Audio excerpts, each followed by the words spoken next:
There she goes. How are you? How are you? Good, good. Listen, man, I can't complain. If I was doing any better, I'd be you. You know? Hey, that don't sound bad. That don't sound too bad. Listen, welcome to the show, man. Welcome to the show.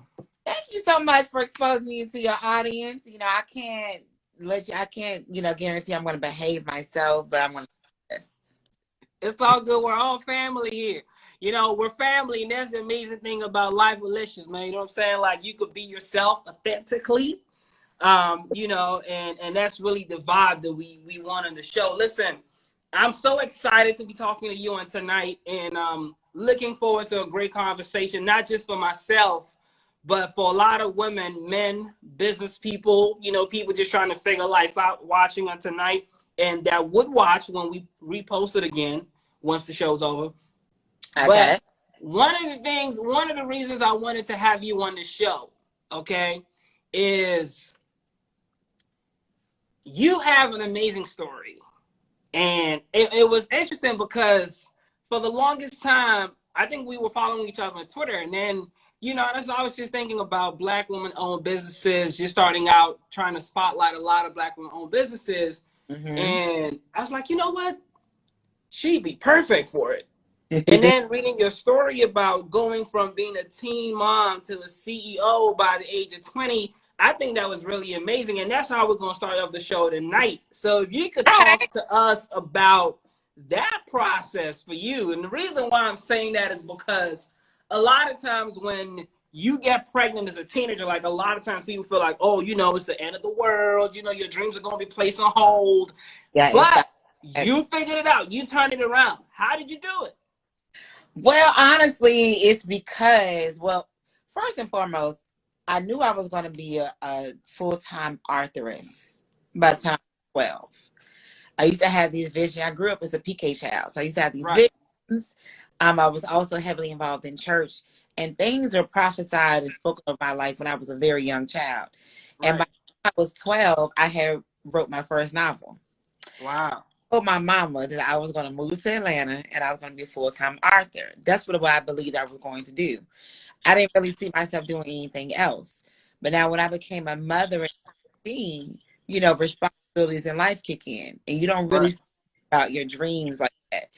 Right. You kind of think about survival. And my whole life was all about surviving and maintaining that survival.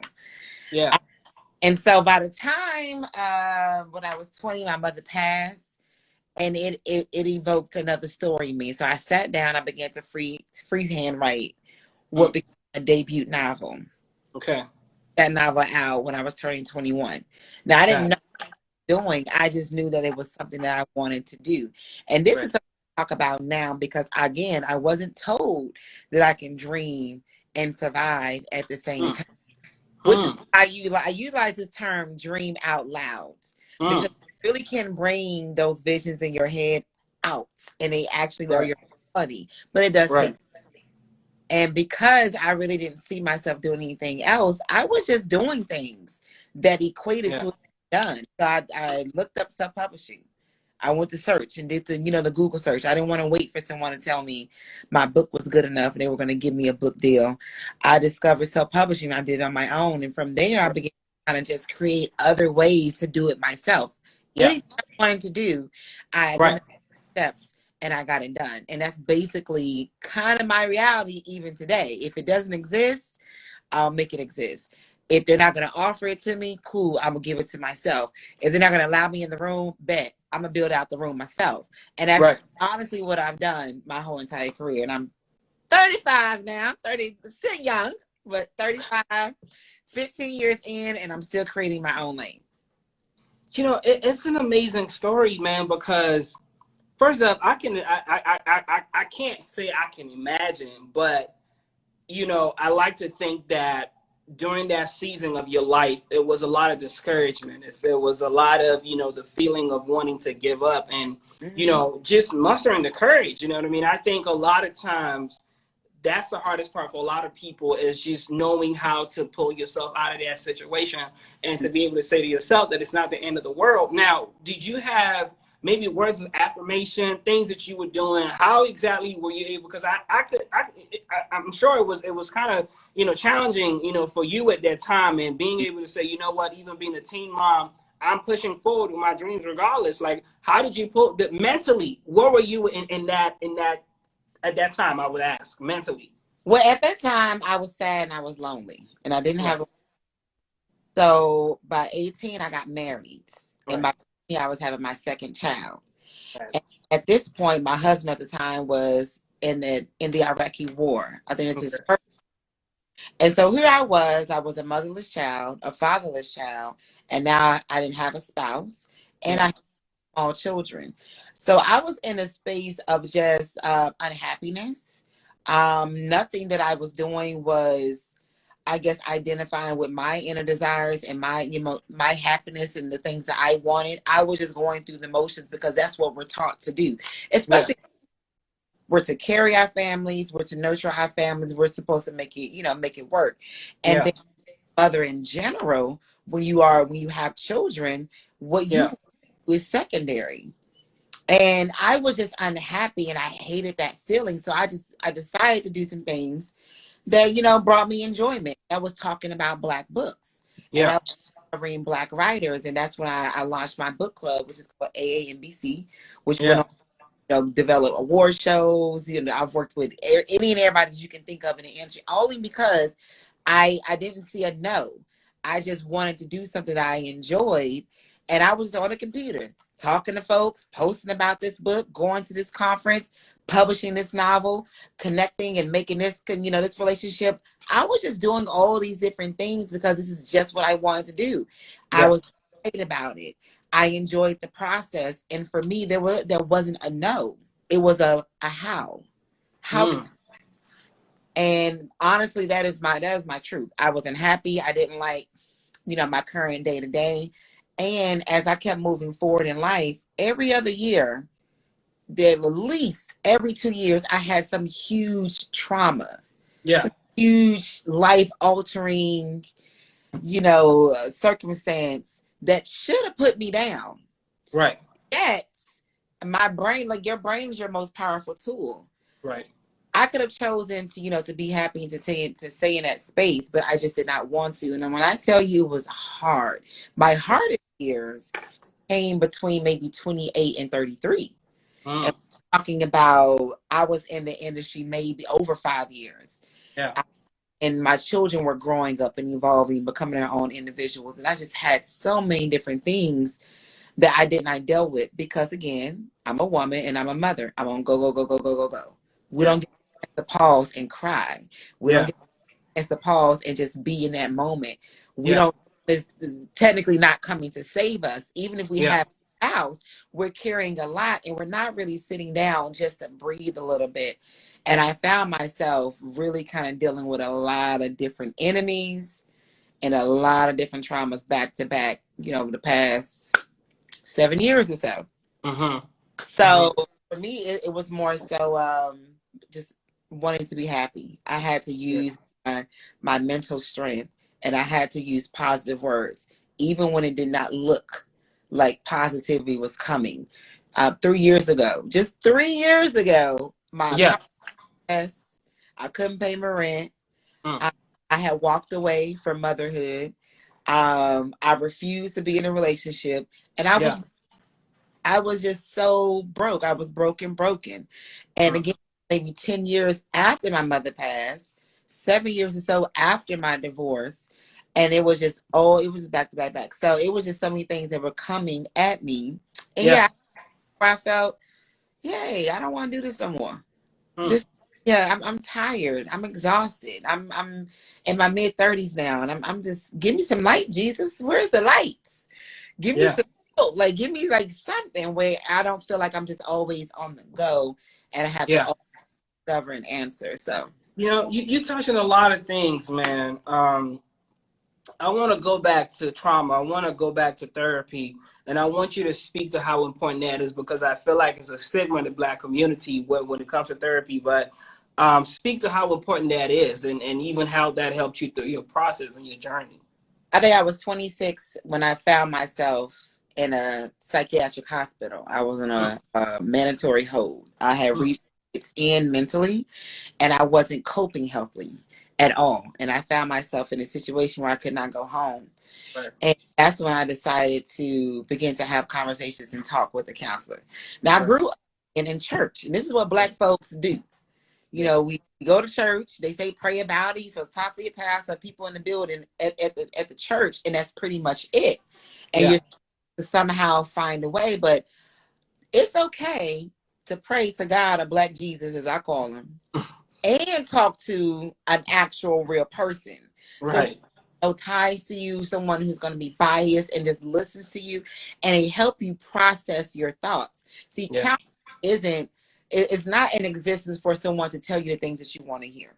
It's also, there's no one way to go about it. And it's also not a cure for anything. Therapy is a cure. It's not going to just magically make everything better if you go to a counselor and talk to them a couple times. That's the complete opposite of that. So I like to look at counseling as something that is like long term. Yeah. It'll be a lifetime, because every 5 years or so, you're transitioning into your new self. You have new challenges, you have new experiences, and then you're dealing with new people. You're not in this world alone. So children may be growing up and they're new individuals. Something new is going on in your marriage, or you want to change careers. We're not robots. Right.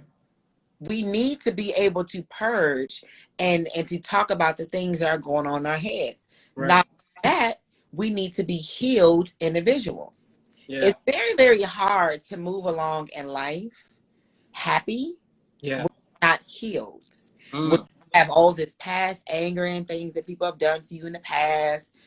Someone has broken your heart in the past, or you've lost people in the past, which is common. Everybody mama that's alive on earth is going to someone.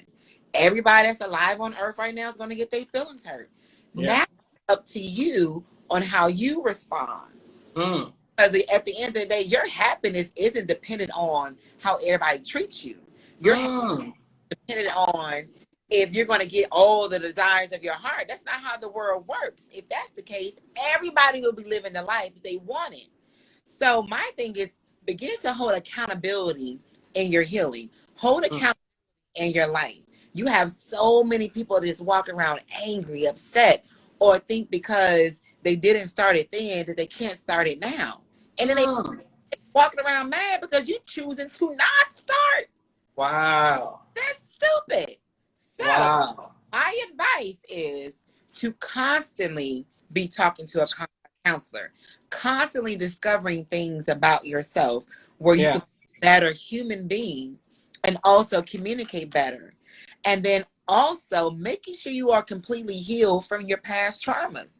We all have past traumas. We all have experienced things in our childhood and our adolescence that have altered our thought process, that have altered how we love and how we receive love, how we communicate, how we convey, how we communicate, how we receive. All these things are very conducive to you processing your thoughts. Process your thoughts, folks. You cannot walk around like a robot and you have never processed your emotions, your joys, your happiness, your triumphs, and your failures. Talk about them.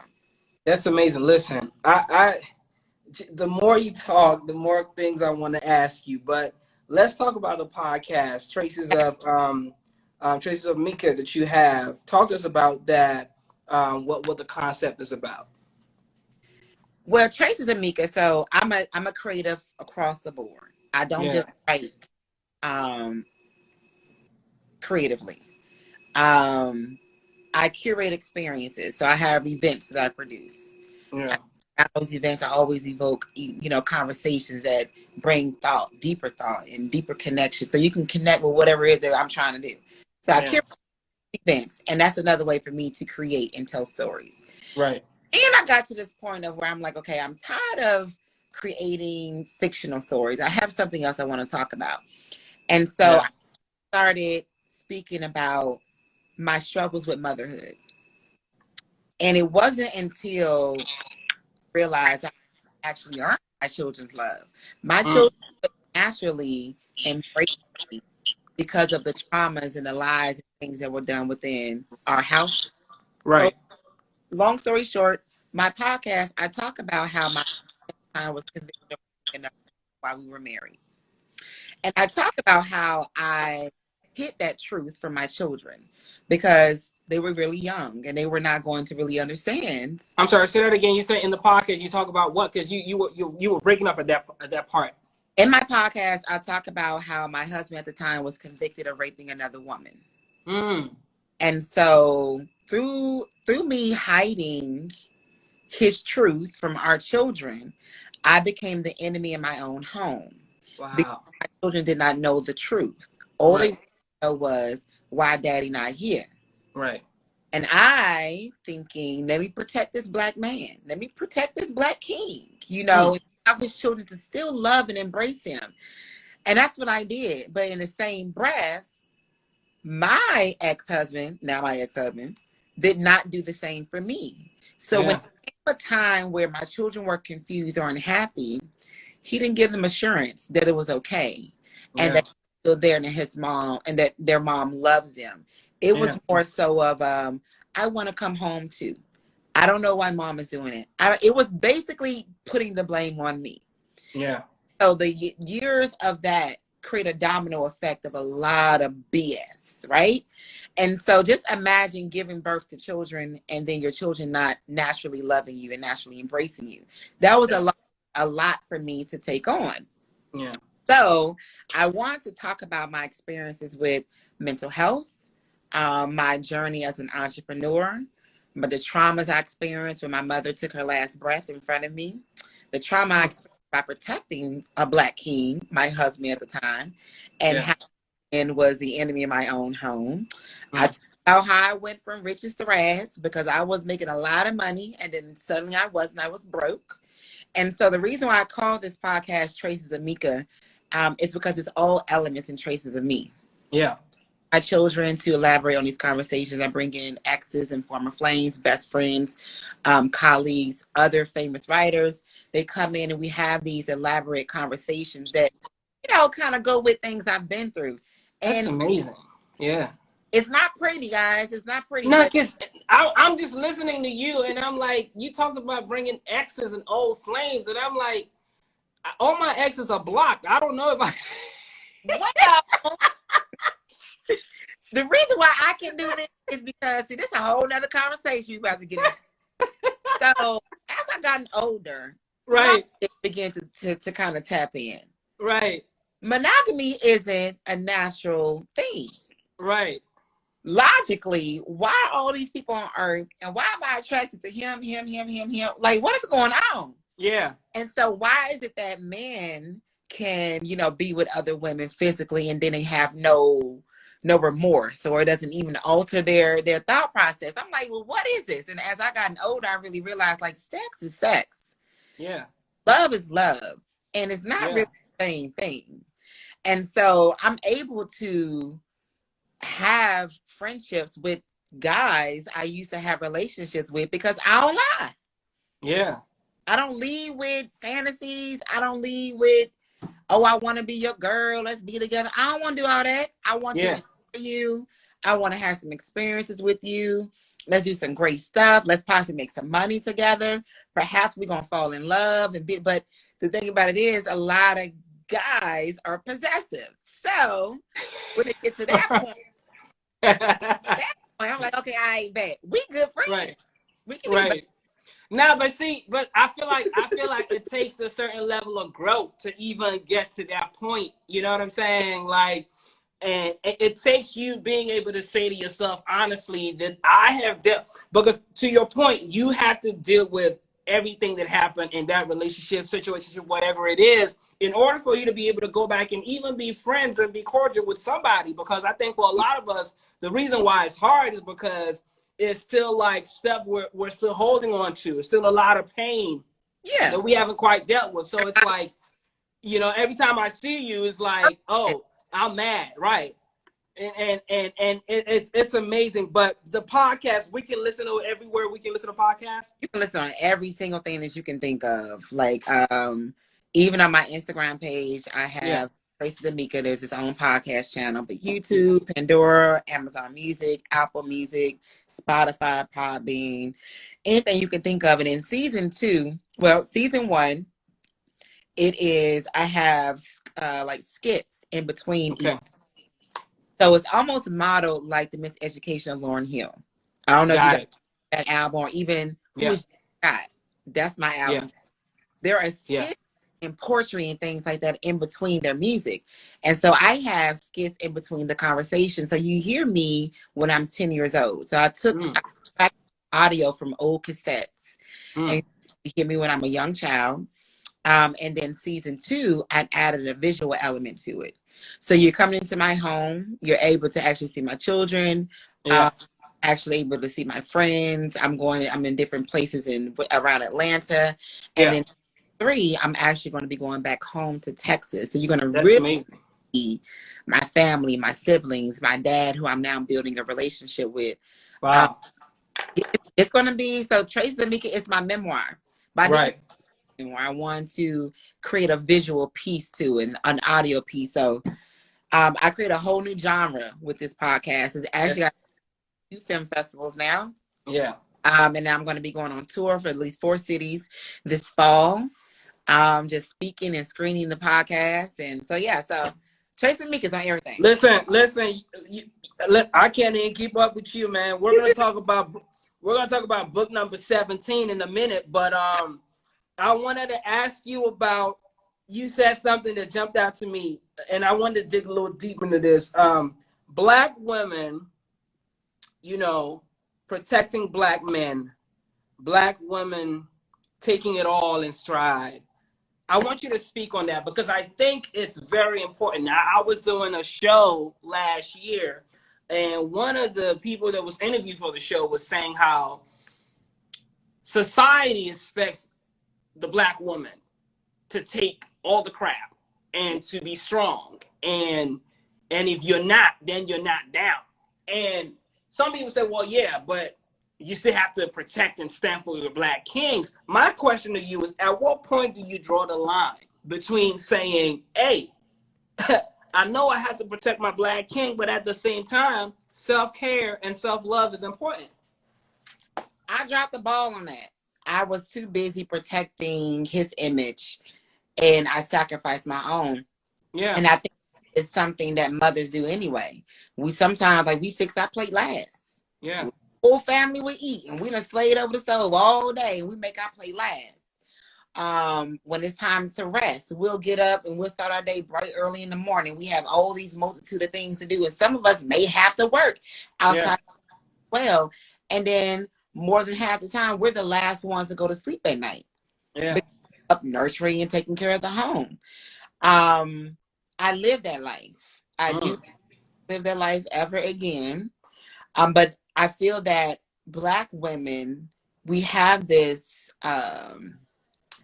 dedication and this loyalty to an image. And I hate being called or being labeled as a strong Black woman. I don't want to be strong. I'm tired. Wait a minute now. Pause. Let's settle on that for a second. Okay. Because talk about why you're saying that, because I think I raised that. I had a guest on the show a couple of weeks ago, and I raised this whole issue of the strong Black woman being used in a negative light, a negative context, where sometimes people, it's supposed to be positive, but I feel like it's like a thin line between being strong and being taken for granted. They made that positive because it aligns with that whole feminist movement. Can I take it back a little bit? Just a little bit. Absolutely. Go ahead. That's what we do on the show. Go to this feminist movement. Right. Which was the white woman's war. Black women, we were fine. In the 40s and 50s, 60s, our families were like this. Even if our Black kings had a family on the other side of town, everybody respected their boundaries. That king took care of his family too. He was probably a house still, but he took his family, and there were boundaries and things set. And our children, for the most part, knew their father, or for the most care of, for the most part. Here comes this feminist movement, And we have to understand, and we have to recognize how the system works when it came to dividing the Black families. And now the tearing down the image of the Black man. I mean, we just BET Awards, shout out to everybody that's open and free with themselves. But it's a whole different world now where our Black men are getting their nails painted. You know, they getting their lace fronts too. You know, they got the little crop tops on. And not only and now they're changing their whole sex. And now it's just not enough just to be a woman. Right. So you mean to tell me I give birth to the world. I'm a natural when I have to go through all these things and I'm not good enough because I'm not trained. These are the things that it bothers me because I see the breakdown of it. And when that feminist movement started, I want to say this maybe the 40s, 50s, whatever case, they want the vote. Yeah. They wanted to work. They want equal pay. You got to understand this country is ran by white men. Yeah. And women were married to these mean ass white men that did not want to give them any type of rope to be free to be themselves or to be any of that. Right. And they came in and they was like, oh yeah, y'all come on over here. Y'all join our movement too. Don't y'all want a little bit of freedom? Don't you want to go to work? Don't you want equal pay? Don't you want to be treated like a man as well? No, I don't. I do not. I don't want to be treated equally like a man sometimes. I don't have the same strength. I don't have the same endurance. I don't want to carry it all. I want a man in the home. I want a father for my children. I don't want to cut the yard. I don't want to get the bugs. We need men in the world. Like, come on, let's keep it 100. Right. Right. Speak on it. This whole strong woman thing is like, not only now we begin to get our rights of voting and we can work and all that, then they started putting out there that we don't need them. The independent woman. We have this narrative that we don't need them. I'm strong. I'm independent and all this extra stuff. And then on the flip side, then they're incarcerating our Black men. Yeah. Then they are feminizing our Black men. Yeah. So now look at our generation. Now look at our people. Yeah. And then we at the bottom of the economic ladder. We're not even here. And we help build the country and we down here. We have other races and ethnicities passing us. Yeah. And then we see women and other ethnicities side by side with their men and their husbands, and they're supportive. They're playing their role, whatever the case may be. You get a Black woman, she got an attitude. She rolling her neck. I don't need no man. I can do this. Calm down, man. Calm down. It's okay. You can be your strong and your best self, and you can also be submissive to your king too. And then it's a whole nother subject. Our kings are not given the same opportunities as us because y'all did that. Black women, white women, and the white man did that. Y'all strategically separated us. So now our Black men don't even make the same amount as us. So this is where that strong Black woman thing come into play. And now you got a whole bunch of strong, tired, lonely Black women. I'm making somebody mad. I'm sorry. Woo! That's a lot to unpack tonight, man. Listen, when we post this again, I'm telling you, man, the comment section go. Listen, I'm just looking at the comment section right now. It was crazy.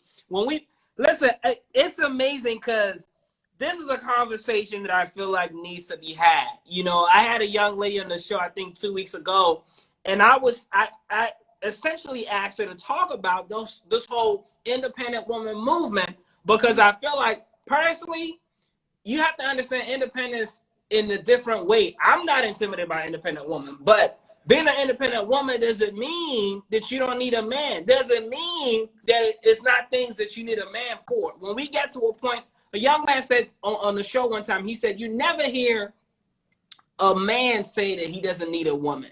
You always hear women say that they don't need a man. And that's an issue. That's something that we need to pay attention to. You know what I mean? And I'm glad that you brought it up because this is a conversation that we were having last week. And we had to talk about 2 types of independent women just to make the point clear. You know what I mean? And I think it's crazy because everybody expects a Black woman to be strong. And it could be a positive thing, but I feel like a lot of times nowadays it's also being used as a means to take advantage of the Black woman. She's supposed to put up everything even when it's time to walk away. And then when she walks away, it's like, oh, you're not down. You're supposed to hold somebody down. And my question has always been, at what point do you draw the line? At what point do you say, you know, wait a minute, we have to hold everybody accountable. Responsibility has to come into the conversation, you know? I think where you draw the line is, honestly, when you find yourself unhappy, if you're just genuinely unhappy, that's a problem. Because you should not be living your life unhappy. You can be a partner, take care of your household, be a good support system, and still be happy and be able to live and fulfill the things that you also want to do. If you're living a distance where you're just genuinely not happy, right, that's the key there. And Yeah. not only that, we have to also hold our Black men accountable. In my case, my Black king didn't protect me. So we have to, like, men want this loyalty. Yeah. And they want this exclusivity to you, access to you. And they want you to always hold them down. But excuse me, Mr. Sarah, can you also do the same?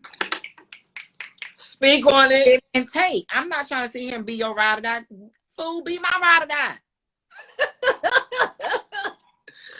Because I don't want to lose myself in making sure that you good. Right. I don't want to do that. Right. I just don't want to. I think that it's selfish. Right. Not smart. And honestly, I think that it would lack some self-fulfillment over time, where the bitterness comes into play, the anger comes into play. And as people begin to kind of get older, you're supposed to grow together. If you find still not doing the things that you want to do because you're over here being a ride or die and being supportive, some things about to shift, and you're about to start being ugly, mean, rude, short, whatever the case may be, because you chose. That's amazing. For you chose. Listen. To put yourself to the side. Again, accountability in this. Accountability. Guys, listen. You hear what she's saying tonight? I told you I was going to be an amazing episode. A lot of y'all are checking in, leaving comments. Share this live right now. Send it to like 5 of your friends. Let them tune in, because this is a conversation that needs to be had. Listen, it was something else you said that I wanted to touch on. You talked about, and I think it's important because recently it was a conversation between Tyler Perry was talking to, I think it was Kanye Barris, who you know was behind, who is behind Blackish and everything. They were essentially having a conversation about this whole thing where Kanye was essentially worried about, you know, reviews and the critics and all of those things. And Tyler was essentially saying, listen, man, why are you worried about what they think about what you're doing? Why are you worried about acceptance in that sense? You know what I mean? Forget them. You know what I mean? And we could do bad all by ourselves without necessarily needing the acceptance or the validation of, you know, mainstream white America, whatever it is. But then the other people who say, well, you can't do it by yourself. You need that you know, that initial support, that initial push to get to that point, that platform. But you're somebody who built everything from the ground up. You know, you wanted to do something. You didn't wait for a book deal. You didn't wait for somebody to hand it to you. You went and created that. My question to you is, how do we navigate that in a world where sometimes, you know, let's be honest, it might take you 10, 15 years sometimes to build that versus, well, I could just sign this deal right now, you know what I'm saying, and I'll be good. How do you make that decision? Because I think that's what a lot of young people struggle with. You know, Tyler built his thing and nobody knew. For years he was doing plays. For years he was successful. He said, I made millions, you know, doing plays, but then I went to Hollywood, nobody knew about me. And I think a lot of young people deal with that issue of, well, do I want to put in that time, or do I just want to take this quick money right now and sign this deal? How do you respond to that? Well, for me, logic and common sense kind of kick in. Anything that you get too quick, you're going to probably lose it just as quick. Also, Tyler Perry is a good example because he really, I remember seeing his first play maybe 99, 98. Yeah. And it was a VHS. It was on a little tape. And it was bootleg, so don't judge my family. It's all good. Really did The thing I like about him is he did what he wanted to do. Right. He told his stories in the manner that he wanted to. Right. There's no right way to do this. And honestly, if it doesn't scare you, then it's not a big enough thought. If you feel that people are going to be uncomfortable or it's not going to challenge you or whatever the case may be, that's not the project that you should be doing. Yeah. Anything that is worth doing is supposed to scare you. It's called a risk. Yeah. And if you're not actively taking risk, then you're not actively making moves that's going to elevate you. There's no right or wrong way about doing this. And for me, I didn't want to tell it wasn't that I was being impatient or I was afraid of rejection. It was more so I want to do this, so I'm going to do it. Yeah. And I ended up I landed a book deal with one of the top 5 publishers, which is Kensington out of New York, 9 years after my book came out. Mainly because I was on the road every month. I hadn't caught a flight ever in life until it was time for me to go do my first book signing. And I was on a plane every month after that. I was very intentional and I was very consistent. So I think that when it comes to pursuing something that you want to do, it's all about, well, how bad do you want it? Because there's no timeline to this. Right. I'm successful because I haven't had to go work a job since I was 23. I'm now 35. Yeah. There could be certain levels to your success. Success is not a dollar sign. Success doesn't look like a certain person. Success isn't a store. You can't sit here and say, oh, I want to do what you did. No, you cannot. I only want to do what you did. Everybody's journey is totally different. So I think that when people are comfortable enough with what they want to do, right, and it gets easier because you're not thinking about what people are going to be thinking or what people are going to be. I know I didn't. I don't care. I've had people strategically take my concepts and replicate them and act like it was theirs. I have people, I'm hosting events at maybe like Essence. And they go behind me and try to pull my whole lineup, celebrity lineup, pull them up and put them on their own fly. I had someone do this. Wow. And I had calling at my town to be like, hey, what's going on? They're like, we got a contract, we got an agreement. Don't play me. You supposed to be my event. Why do I see you on this flyer? The person buying. See, if I don't stay focused on because there's always going to be other people watching you. There's always going to be someone there or something there that can, get you off of your journey. But at the end of the day, are you going to be focused? Are you going to be consistent? There is no deadline to this. Again, like there's 30 years. I want to say the lady that starred in Tyler Perry's film on Netflix, she was the older lady. I can't remember whatever the case is, but she got started on In the Heat of the Night. Yeah. And that was 80s. She was a cop on In the Heat of the Night. And no one knew this until she had that lead role on this Tyler Perry film maybe a year ago during COVID. Yeah. And that's when that was her first leading lady role. Over 30 years. Right. People have to understand success. It don't take one night for your success to be overnight, for it to actually come. But you have to do the work. And also, this is my last little tidbit. Everybody is talented. This is why we all have different DNA. This is why we all have different faces, different fingerprints. We're all uniquely made. My thing, success is relationships. We all are talented. There are thousands of podcasts out there. There are thousands of books that are out there. There are thousands of movies that are out there. Thousands of actors, but there's only one you.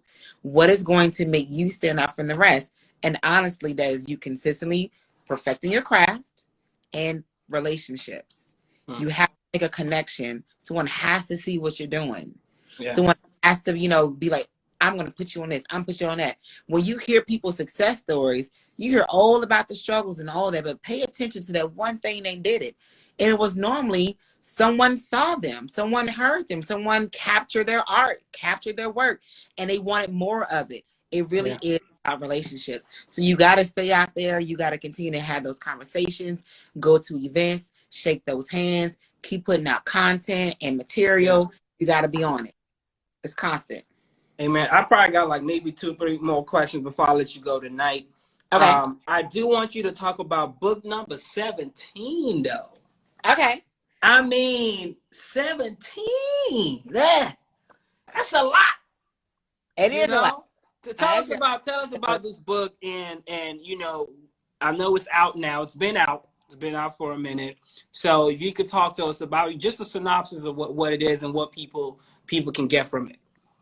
So this is like my Ola note, because I'm actually drafting book 18. Wow. But this is book 17, Suga Hill. Yeah. And it's Act 1. Act 2 will be out later on this year. Okay. It is a love story. I call it a modern day Love Jones. So you have a woman who meets the perfect stranger at this moment in time where she is about to step into her own light. She's pushing this new project of hers. And she's about to make all of her dreams come true. And here comes this perfect stranger. Her thing is she has these past pains, and she's also always in her head when it comes to meeting people or talking to people new. So she is her worst enemy when it comes to connecting to this guy. It's sexy, it's funny, it's erotic, and it's gonna have the pages turning. But the reason why I call it Suga Hill, her name is Sugar. Okay. And I really wanted people to connect with her. And honestly, sometimes we can get in our own way when it comes to falling in love. And she's a prime example of that. And if you guys don't know by now, I love. I actually love. Me too. Love. Me too. I love being in love, even though I ain't been in so damn long. Love is a beautiful thing. I don't know why we act like, you know, it's something weird about it. It's an amazing thing. You know, it's good to be in love. I think we just have a horrible experience with love, and I think that's why horrible that we love. Yeah. Love don't hurt our feelings. No, it's the people that we were in love with. That we love hurt our feelings. Love didn't break your heart. Absolutely. Love broke. Love didn't beat your ass either. Yeah. Now I want to ask you, I mean, you have a lot going on. And then people watching tonight, I just want to know, how do you balance it all? Like, how are you able to, you know, not make sure that nothing, you know, slipped through the crack? Like, how do you keep that balance? Well, I have a calendar. So this is my calendar that I actively write in. So I keep myself. I also put everything on my digital calendar. Yeah. From personal to business, even if I need to go to the grocery store to cook. Like today, I made black eyed peas from scratch. Y'all go check around, see, I can see it came out real good. But then I go by my schedule. I create a daily to-do list. So I'll have another journal and I'll write out like my to-do list for that day. So I'll put out some things I need to do for that day. Got it. And that's it. Honestly, take it one day at a time. Do one day at a time. There's an overall goal, and I know what I need to overall accomplish, but what can I get done today? Because I'm still someone that deals with mental illness. Still got to make sure that everything is clean and straight and organized, because I'll have anxiety and I'll psych myself out. So I really focus on that day. Yeah. I also exercise. Because when I do physical things, if I go on my walk, if I go to the gym, those endorphins, that physical activity, it helps keep me going. Yeah. So that along with staying organized, you also incorporate things that is good for your brain and your body. That way you can keep going. Amen. Listen, last question on tonight. I want you to speak to moms. I want you to speak to teen moms. I want you to speak to single moms. You know, speak to that mom who was saying, listen, I had all of these dreams and then I didn't plan for it. Now I got pregnant with this child. I do want to raise this child well, but now I don't know how I'm going to continue to go after my dreams. What do I do? Being that you came from that and you were able to do it successfully by the grace of God and everything, speak to that teen mom, speak to that single mom right now. Well, first and foremost, your child is not a mistake. Now, how you got into this situation to where you are a young parent, that is a choice that you made, and here's the results of that choice. Don't say that you made a mistake, even if what you may have done probably was, but your child is not a mistake. So you got to get past it first. Then you got to begin to accept your new reality. Cool. Bet. I got this going on. I have this added responsibility. I still want to do this. Realistically, how can I get it done? Everyone's life is built differently. unfortunately for me, I lost my mother really young. So I didn't have that, backbone. Right. Then 2 years later, my partner lost him too from his choices. So I didn't have that co-parenting, that help. So things are going to happen along the way, folks. You're going to get knocked over. You're going to get punched in the gut. Like, you're going to want to quit. You're going to stop. You're going to cry. You're going to say, this is too hard. I don't want to do this no more. Been there, done it, got that t-shirt. I just told y'all 3 years ago, I was getting my car possessed. I was 32. Yeah. Like, happens. So my thing is, what I like to do is I like to discover things that make me happy. Yeah. And I incorporate that in my day-to-day, at least on a weekly basis. Yeah. I also create realistic goals. If I know I want to put out a book, what are the steps I need to do to put that book out? I do my research. I have conversations with different people to tap into their experience. YouTube and Google is going to be your best friend. There's so much stuff on the internet where you can get this information. And then once you discover these things, the design by your life, I don't know what else you will have going on if you're in school, if you're working, whatever the case may be, do a little bit every week. You don't even have to do it every day. Identify that the day in that week that you're going to do something for you, because it's almost like building a home. One brick at a time. You have to build out and build that foundation first. Yeah. Then you got to start building your walls. Oh, no, not even the walls. You got to do the plumbing. Yeah. You got to do the electricity, all the the stuff. How you build a house and stuff. The stuff that go inside the walls. Yeah, absolutely. They know what you're talking about. Yeah. Put up the walls, then you do your roof. Like, there's a process to all these things. So even if you only lay out the bricks in year 1, cool. Next year you can lay out the pipes. The following year, now you can build the walls. And guess what? 5 years from now, you have accomplished your goal. Versus 5 years later, you still in the same position. You mad, you bitter, you upset. You going to a job you don't want to do because you have not been working towards change, because you're impatient, you're not focused, or you just do not have the dedication. Again, accountability in this, because there is a way. It just may not be an easy way, but there is one. Create a plan, make that plan very, very simple. Accomplish those simple goals, because those simple goals are going to get you to the big goals. For me, that's just logic. That's pure logic. Because not work and put towards a goal on anything, everything stays the same. Man, listen, I want to thank you for coming on the show tonight. We the conversation took different turns that I didn't think it was going to take, but that's good. That's a great show to me. When I like when conversations take turns that we did not expect it to take, because that means we're actually touching on some things, right? But thank you so much, guys. Listen, follow her on all social media. Every information that you need on her podcast, book, everything is on there. So please, please, please, this is a resource for you. She has a lot of amazing things coming out. And I want you guys to keep it locked in and make sure that you follow everything that she has going on. Once again, thank you so much for coming on the show. I really appreciate you. Looking forward to supporting and to see you, continue to fly high and to be successful in all that you do. Thank you so much. Thank you so much for allowing me to come on, expose me to your audience, and even taking this time to have this conversation and expose people like me to your audience, because you're doing your part and making sure this narrative keeps going. So thank you so much. Continue to do what you're doing.